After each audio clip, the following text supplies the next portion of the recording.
I'm Patrick Delahanty, web engineer at TWiT, and I'm reviewing the Garmin nüvi 3597 GPS.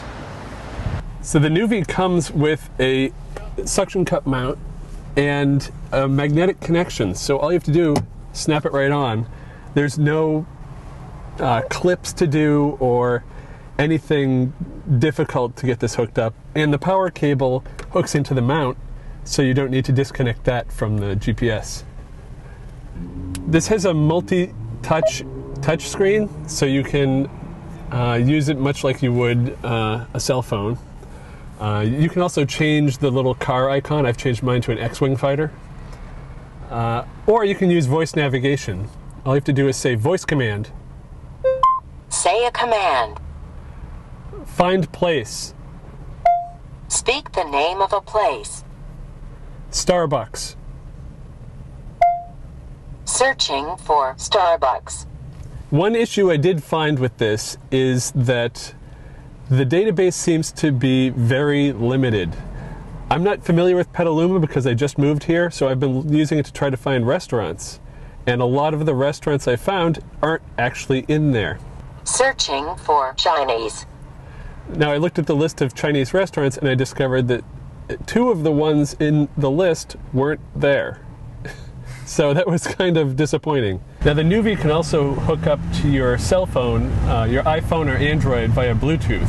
And once it's connected through an app that you can download for free, you can use it to make calls. Voice command. Say a command. Phone. Select a phone menu item. Phone book. What contact would you like to call? Time and temperature. Calling time and temperature.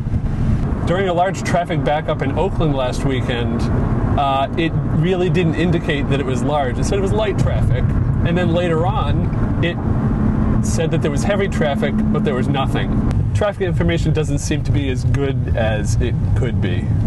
Take exit 472B on the right to California 116 East toward Napa.